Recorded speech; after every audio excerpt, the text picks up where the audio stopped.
Senator Tom Cotton absolutely thrashes Dr. Fauci in new video. Over the past few weeks, Republican senators have been putting the pressure on Dr. Fauci over his involvement in the origin of COVID-19. In an interview with Fox Business, Senator Tom Cotton went after Fauci's flip-flopping, his cover-ups, and his handling of the pandemic. He discussed the latest evidence against China and accused Dr. Fauci of playing word games when it comes to his support of the Wuhan lab. And he didn't hold back. Watch for yourself. If it is confirmed that roads around that lab were shut down for a number of days in mid-October, it is highly coincidental that there was a major shutdown of those roads at about the time one might have expected this virus to first get transmitted to humans, whatever the origins may have been. But this would be another piece of circumstantial evidence that there was some kind of accident or outbreak from those labs, not from the seafood market or anywhere else. That's why it's so important we get to the bottom of this data. And that was Arkansas Senator Tom Cotton on this program in May of last year, addressing something that he picked up, that there was no cell phone activity or major road activity. They were all closed around the Wuhan lab of virology in October of 2019. This is a very busy area of Wuhan. To have no cell phone activity is a real red flag. Congressman Devin Nunes calls this shutdown exculpatory evidence in his new report on the origins of COVID-19. We told you about that report coming out. It was released this past Wednesday. Joining me right now is the first lawmaker to go on the record right here on this program back in February of 2020 and suggest that COVID-19 could have leaked from that Wuhan lab of virology. Senator Tom Cotton. Senator, you've done great value for our viewers by your honesty and telling it like it is. Thank you for that. Do you still stand by what you said, and what have you learned in the last year about this situation?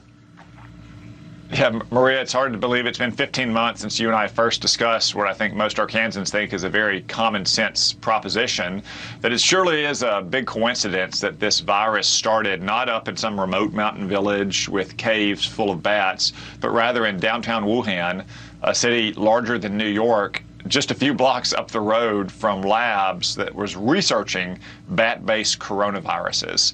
And since then, every bit of circumstantial evidence, to include evidence that came out in the final days of the Trump administration that some employees and staff at these labs may have had coronavirus-like symptoms as early as October or September of 2019, continues to point to these labs as the origin of this virus, not that food market that the Chinese Communist Party used as a cover story from the very beginning. Trump takes on China, Hunter, and fake news in Bombshell new interview with Newsmax. This week, President Trump sat down with Newsmax for an exclusive interview, and it was absolutely classic. The former president took on the fake news and went hard after China's effort to derail the United States. He implied even that those two things are one and the same because China has paid a lot of reporters to print favorable stories. Trump told Newsmax, "I was criticized by the press because China has a lot of people taken care of. They took care of Hunter, they took care of Joe." Watch President Trump explain in this short clip. I think it was obvious to smart people that's where it came from. I have no doubt about it. I had no doubt about it. I was criticized by the press because China has a lot of people taken care of. They took care of Hunter. They took care of Joe. They took care of everybody, didn't they? And people didn't want to say China. Usually they blame it on Russia. It's always Russia, Russia, Russia. When it comes to China, the more we learn about their malfeasance regarding the virus and what they knew very early on and lied to the world about, is it important for the United States that we make them pay a real penalty for what they did? Well, we have to be stronger than what we are right now. Right now, what's going on is just very unfortunate. I put massive taxes and tariffs on China. We took in tens of billions of dollars, and they're talking about taking them off. You look at the military they're building, it's going to be, it's so big what they're doing, and they're doing it with money they take out of the United States. And what I did was incredible with China. We really set them back. And I don't want to set them back. I want to let everybody do well. Our farmers did well. The deal I made with China was incredible for our farmers and for manufacturers and everybody else, and you see that. GOP releases brutal new ad attacking Biden's mental fitness. There's no doubt the mental wellness of gaffe-prone President Biden has been a concern for Americans. President Trump made it a big issue on the campaign trail. Then candidate Biden once admitted to weekly mental checkups. Now, as president, the concerns are only growing, and the GOP is highlighting Biden's weakness, misspeaking, and just plain rambling in a brutal new ad. Some of the clips are so bad, they're hard to get through. Watch now. There have been a number of moments where even those of us who have affection for Vice President Biden think, what on earth is happening right now? From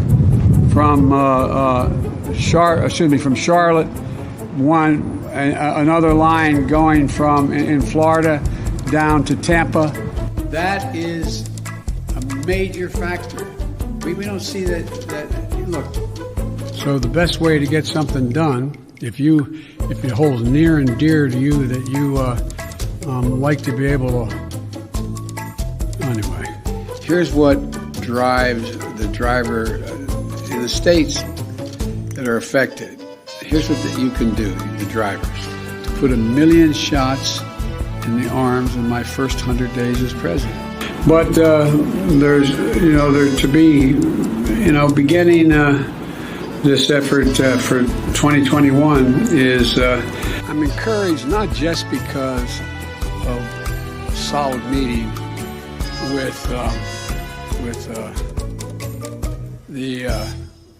He takes questions nearly every day he's out from the press. That is not something we recommend.